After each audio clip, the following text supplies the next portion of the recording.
ನಾನು ಒಣಮೆಣಸಿನಕಾಯಿ ಪುಡಿ ಹಿಂಡಿ ಮಾಡ್ಕೊಡ್ತೀನಿ. ಸಣ್ಣ ಫ್ಲೇಮಲ್ಲೇ ಇಟ್ಕೊಂಡು ಹುರ್ಕೋಬೇಕು. ಮೆಣಸಿನ್ಕಾಯಿ ಆರಿದ ಮೇಲೆ ಈ ಥರ ಗಳಗಳ ಶಬ್ದ ಬರಬೇಕು. ಬೆಳ್ಳುಳ್ಳಿ ಹಾಕ್ಕೊಳ್ತೀನಿ. ನಾನು ಬಾಣಲೆಯಲ್ಲಿ ಎಣ್ಣೆ ಎಲ್ಲ ಹಾಕ್ಕೊಳ್ತೀನಿ.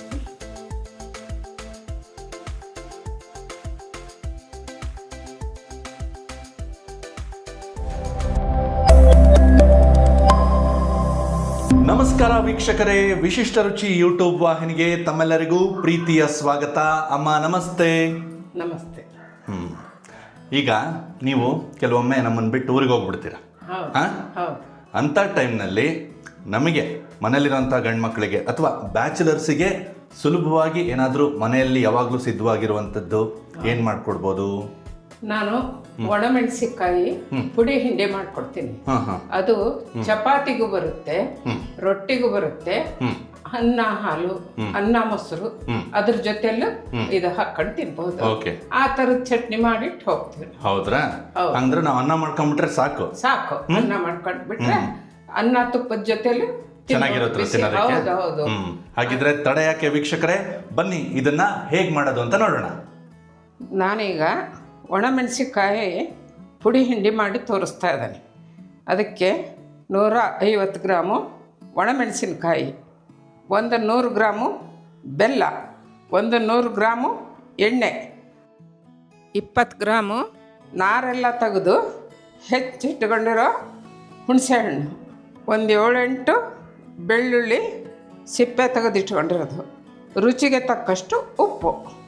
ಈಗ ಮೊದಲಿಗೆ ನಾವು ಏನು ಮೆಣಸಿನ್ಕಾಯಿ ಹುರ್ಕೊಂತವ ಅದರಲ್ಲೇ ಎಲ್ಲ ಇರೋದು. ಚೆನ್ನಾಗಿ ಎಣ್ಣೆ ಹಾಕ್ಕೊಂಡು ಗರಿ ಗರಿಯಾಗಿ ಹುರ್ಕೋಬೇಕು.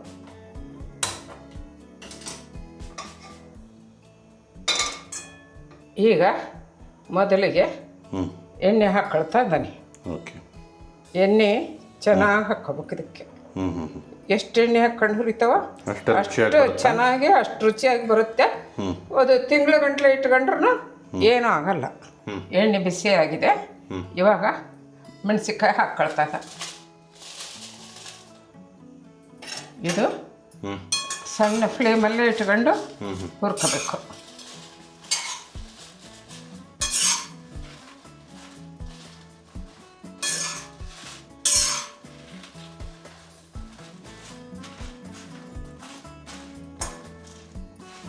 ಸೊ ಎಲ್ಲ ಮೆಣಸಿನಕಾಯಿಯು ಎಣ್ಣೆಯಲ್ಲಿ ಚೆನ್ನಾಗಿ ಚೆನ್ನಾಗಿ ಕರ್ದಂಗೆ ಆಗ್ಬೇಕದು. ಎಣ್ಣೆಯಲ್ಲಿ ನಾವು ಏನಾದರೂ ಕರಿತೀವಲ್ಲ ಆ ಥರ ಮೆಣಸಿನಕಾಯಿ ಚೆನ್ನಾಗಿ ಶಾಲೋ ಫ್ರೈ. ಹೌದು, ಶಾಲೋ ಫ್ರೈ. ಸೊ 2 ಸ್ಪೂನ್ಗಳನ್ನು ಬಳಸಿ ನೀವು 2 ಸೌಟ್ಗಳನ್ನು ಬಳಸಿ ಈ ಥರ ತಿರುಗಿ ಸಾಕೊಳ್ತಾ ಇದ್ದೀರಾ. ನಮ್ಮ ಅಜ್ಜಿಯರೆಲ್ಲ ಇದನ್ನ ಕೈ ಇದ್ದಾನೆ ಕಿವುಚಿಬಿಡ್ತಿದ್ರು. ಇದೆಲ್ಲ ಗರಿ ಗರಿ ಗರಿ ಅನ್ನಂಗೆ ಇದಾದ್ಮೇಲೆ ಆ ಮಟ್ಟಕ್ಕೆ ಹುರ್ಕೊಂಡು ಹೌದು ಕೈ ಇದ್ದಾನೆ ಪುಡಿ ಮಾಡಿಬಿಡ್ತಿದ್ರು. ಇವತ್ತಿಗೂ ಗ್ರಾಮೀಣ ಭಾಗಗಳಲ್ಲಿ ಈ ಚಟ್ನಿನ ಇದನ್ನ ಕಿವುಚಿದ್ದು ಅಂತಾನೆ ಹೇಳ್ತಾರೆ. ಹೌದು. ಇದು ಬಾಣಲೆ ದಪ್ಪ ಇರೋದ್ರಿಂದ ಇವಾಗ ಇದನ್ನ ನಾನು ಆಫ್ ಮಾಡ್ಕೊಂಡ್ಬಿಡ್ತೀನಿ. ಇವಾಗ ಚೆನ್ನಾಗಿ ಈ ಥರ ದಪ್ಪ ಆಗ್ತಾ ಇದ್ದಾವಲ್ಲ, ಆ ಥರ ಆಗ್ಬೇಕು. ಈಗ ಆಫ್ ಮಾಡ್ಕೊಂಡು ಇನ್ನು ಕೈ ಆಡಿಸಿ ಫುಲ್ ತಣ್ಣಗಾಗ್ಬೇಕು. ಇವು ಮೆಣಸಿನ್ಕಾಯಿ ಹೊತ್ತಬಾರ್ದಾದ್ರೆ ನೋಡ್ಕೋಬೇಕು. ಹೌದು, ಹೊತ್ತಲಾರ್ದಂಗೆ ಅದಕ್ಕೆ 2 ಸ್ಪೂನ್ ಇಟ್ಕೊಂಡಿರ್ತದೆ. ಅಂಟಿ ಬಿಡುತ್ತಿಲ್ಲಿದ್ರೆ ಎಲ್ಲಾದ್ರೂ ಒಂದು ಅಂಟಿಗಂಡು ನಿಂತರೆ ಅದು ಇದಾಗುತ್ತೆ, ಹೊತ್ತಿ ಬಿಡುತ್ತೆ. ಇವಾಗ ಇದೆಲ್ಲ ಚೆನ್ನಾಗಿ ಹುರಿದಿದ್ದಾವೆ. ಸೊ ಒಂದು 5 ನಿಮಿಷ ನೀವು ಹುರ್ಕೊಂಡ್ರಿ ಎಣ್ಣೆಲಿ ಅಷ್ಟೇ, ಜಾಸ್ತಿ ಏನಿಲ್ಲ. 5 ನಿಮಿಷ ಕೂಡ ಅಲ್ಲ, ಒಂದು 3 ನಿಮಿಷದಲ್ಲೇ ಹುರಿದಿದ್ದೀನಿ. ಇವು ಫುಲ್ಲು ತಣ್ಣಗಾಗಬೇಕು. ಈ ಥರ ಇಷ್ಟು ಡುಮ್ಕಾದ್ರೆ ಸಾಕು. ಈ ಥರ ಹೌದು ಉಬ್ಬುತ್ತಾವು ಚೆನ್ನಾಗಿ. ಆಮೇಲೆ ಆರಿದ್ಮೇಲೆ ಗರಿ ಗರಿ ಆಗ್ತಾವೆ. ಎಲ್ಲ ಗರಿ ಗರಿಯಾಗಿ ಹುರಿದಿದ್ದಾವೆ. ಇವಾಗ ಒಂದು 10 ನಿಮಿಷ ಬಿಟ್ಬಿಡೋಣ ಆರೋದಕ್ಕೆ.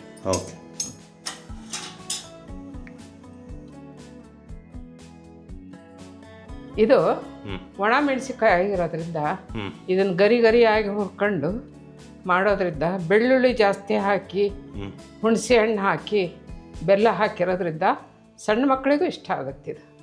ಮತ್ತು ಬಾಣಂತಿಯರಿಗೆ ಕೊಡ್ಬೋದು. ಆಮೇಲೆ ವಯಸ್ಸಾದರೂ ತಿನ್ಬೋದು ಇದನ್ನು. ಓಕೆ.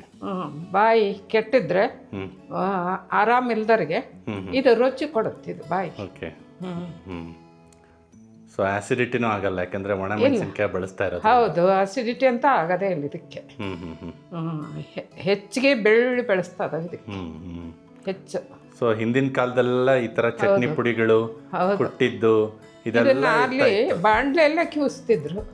ನಮಗೆ ಆಗಲ್ಲ ಅದು ಕಿವ್ಸಕ್ಕೆ, ಯಾಕಂದ್ರೆ ಇವಾಗಲೇ ನಮ್ಮ ಕೈ ತಡೆಯಲ್ಲ.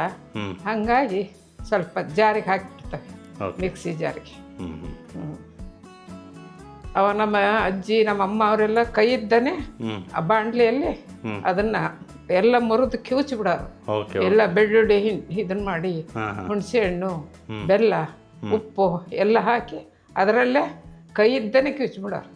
ಅದಕ್ಕೆ ಒಡ್ಡ ಮುರುಕ್ಲಿಂಡಿ ಅಂತಿದ್ರು.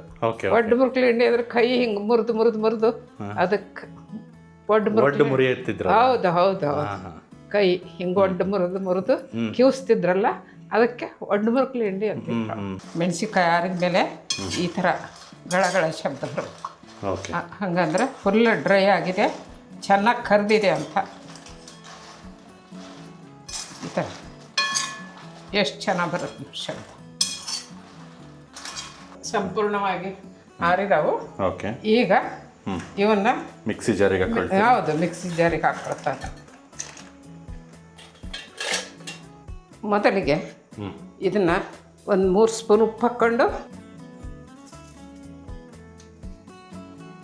ಮೆಣಸಿನ್ಕಾಯಿ ಜಾಸ್ತಿ ಇದಾವಲ್ಲ 3 ಸ್ಪೂನ್ ಉಪ್ಪು ಹಾಕ್ಕೊಂಡಿದ್ದೀನಿ. ರನ್ ಮಾಡ್ತಾ ಇದ್ದೀನಿ.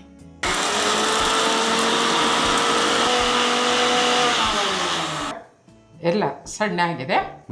ಇವಾಗ ಬೇರೆ ಸಾಮಗ್ರಿಗಳನ್ನು ಹಾಕೊಳ್ಳೋಣ. ಹುಣಸೆ ಹಣ್ಣು ಹಾಕ್ಕೊಳ್ತಾ ಇದ್ದೀನಿ. ಹುಣಸೆ ಹಣ್ಣು ಹಾಕ್ಕೊಂಡು ಬೆಳ್ಳುಳ್ಳಿ ಹಾಕ್ಕೊಳ್ತಾ ಇದ್ದೀನಿ. ಬೆಲ್ಲ ಹಾಕ್ಕೊಳ್ತೀನಿ.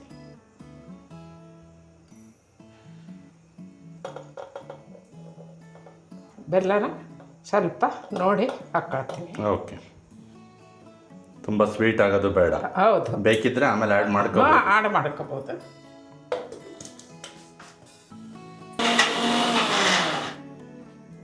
ಸೊ ಈಗ ಸ್ವಲ್ಪ ರುಚಿ ನೋಡ್ಕೊಳ್ತೀರಾ? ಹೌದು. ಅಂದರೆ ಸಿಹಿ ಅಂಶ ಏನೋ ಸ್ವಲ್ಪ ಬೇಕು ಅಂದರೆ ಇನ್ನೊಂದು ಸ್ವಲ್ಪ ಬೆಲ್ಲ ಆ್ಯಡ್ ಮಾಡ್ಕೊಳ್ಳಿ. ಹೌದು ಹೌದು. ಹಾಕ್ಕೊಂಡು ಮತ್ತೆ ಉಳಿದಿರೋ ಎಣ್ಣೆನೂ ಹಾಕ್ಕೊಳ್ತಾರೆ. ಓಕೆ. ಎಣ್ಣೆ ಹಾಕ್ಕೊಂಡೇ ಇರಲಿಲ್ಲ ನಾವು. ಹೌದು ಹೌದು. ಈ ಹಂತದಲ್ಲಿ ಎಣ್ಣೆ ಹಾಕ್ಕೊಳ್ತೀರಾ? ಹೌದು, ಈ ಹಂತದಲ್ಲಿ ನಾನು ಬಾಣಲೆಯಲ್ಲಿರೋ ಎಣ್ಣೆ ಎಲ್ಲ ಹಾಕ್ಕೊಳ್ತೀನಿ. ಇದರಲ್ಲಿ ಸ್ವಲ್ಪ ತಕ್ಕೊಂಡು ಈ ಪುಡಿನ ತಕ್ಕೊಂಡು ಇದನ್ನೆಲ್ಲ ಅವಾಗೆಲ್ಲ ಉಳಿದಿರೋ ಎಣ್ಣೆ ಎಲ್ಲ ಬರೋ ಹಾಗೆ. ಹೌದು ಹೌದು. ನೀಟಾಗಿ ಬೆಳೆದು ಹಾಕ್ಕೊಂಡ್ಬಿಡ್ತೀವಿ. ಹೌದು. ಈಗೆಲ್ಲ ಹಾಕೊಂಡು ರನ್ ಮಾಡ್ತೀನಿ.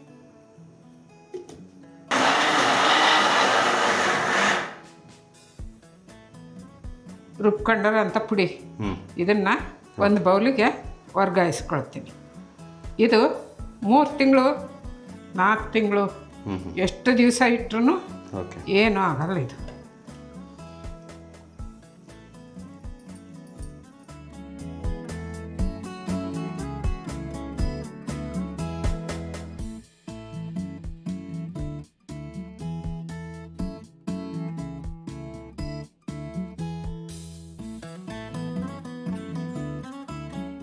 ಒಡ್ಡ ಮುರುಕ್ಲಿಂಡಿನ ಮಾಡಿಬಿಟ್ಟು ಇವತ್ತು ಅಮ್ಮ ಅನ್ನ ತುಪ್ಪದ ಜೊತೆ ಕೊಟ್ಟಿದ್ದಾರೆ. ಇದನ್ನು ಬೇಕಿದ್ರೆ ಅನ್ನ ಮೊಸರಿನ ಜೊತೆನೂ ತಿನ್ನಬಹುದು, ಹಾಗೆ ಬರೀ ಅನ್ನದ ಜೊತೆಗೆ ತಿನ್ಬೋದು. ಯಾಕೆಂತಂದರೆ ಇದರಲ್ಲಿ ಸಾಕಷ್ಟು ಎಣ್ಣೆಯನ್ನು ಅವರು ಬಳಸಿದರು ಮಾಡುವಾಗ. ಚಪಾತಿ ರೊಟ್ಟಿ ಎಲ್ಲದಕ್ಕೂ ಸೂಕ್ತವಾಗಿರುತ್ತೆ ಅಂತ ಹೇಳಿದರು. ತುಪ್ಪದ ಜೊತೆಗೆ ಆಮೇಲೆ ಟ್ರೈ ಮಾಡೋಣ. ಮೊದಲು ಬರೀ ಹಾಗೇ ಇದನ್ನು ತಿಂದು ನೋಡ್ತೀನಿ ಹೇಗಿದೆ ಅಂತ ಹೇಳಿ.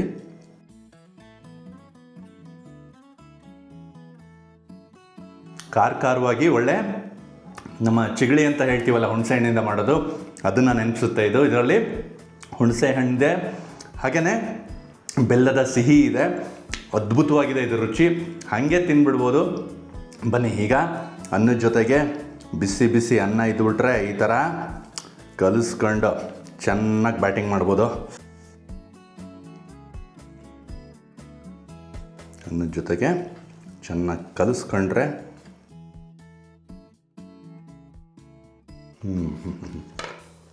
ಆಹಾ ತುಂಬಾ ಚೆನ್ನಾಗಿ ಬೆರೀತಾ ಇದೆ ಅನ್ನದ ಜೊತೆಗೆ, ಅಷ್ಟೇ ರುಚಿಯಾಗೂ ಇದೆ. ಬಾಯಿ ಚಪ್ಪರಿಸ್ಕೊಂಡು ತಿಂತೀವಿ ಖಂಡಿತವಾಗ್ಲೂ. ಇದು ಅಷ್ಟು ರುಚಿಯಾಗಿ ಮಾಡಿದ್ದಾರೆ.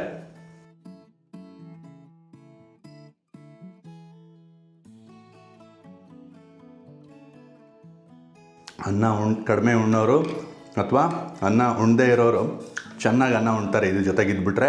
ಈಗ ಸ್ವಲ್ಪ ತುಪ್ಪ ಹಾಕ್ಕೊಂಡು ಬನ್ನಿ, ತುಪ್ಪದ ಜೊತೆಗೆ ಇದರ ರುಚಿ ಹೇಗಿರುತ್ತೆ ಅಂತ ನೋಡೋಣ.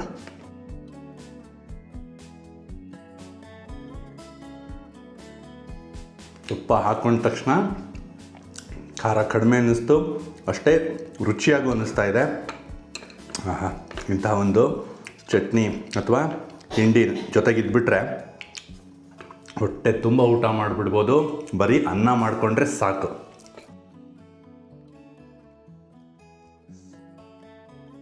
ನೋಡಿದ್ರಲ್ಲ ವೀಕ್ಷಕರೇ, ಈ ಒಂದು ಸಂಚಿಕೆಯಲ್ಲಿ ಅಮ್ಮ ಒಡ್ ಮುರುಕ್ಲು ಹಿಂಡಿಯನ್ನು ಮಾಡಿಬಿಟ್ಟು ತೋರಿಸಿದ್ರು.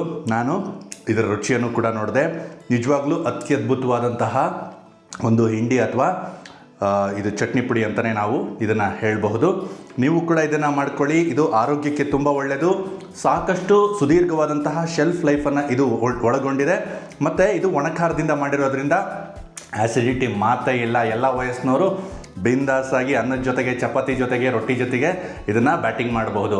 ವೀಕ್ಷಕರೇ, ನಮ್ಮ ವಿಶಿಷ್ಟ ರುಚಿ ವಾಹಿನಿಯನ್ನು ಸಬ್ಸ್ಕ್ರೈಬ್ ಮಾಡಿಕೊಂಡು ನಿರಂತರವಾಗಿ ನಮ್ಮ ವಿಡಿಯೋಗಳನ್ನು ನೋಡ್ತಾ ಇರಿ. ಇದೇ ರೀತಿಯ ವಿಶಿಷ್ಟವಾದ ಖಾದ್ಯಗಳನ್ನು ತಮಗೆ ನಿರಂತರವಾಗಿ ಪರಿಚಯಿಸ್ತಾ ಹೋಗ್ತೇವೆ. ಈ ಸಂಚಿಕೆಯನ್ನು ಇಲ್ಲಿಗೆ ಮುಗಿಸ್ತಾ ಇದ್ದೀನಿ. ಧನ್ಯವಾದ.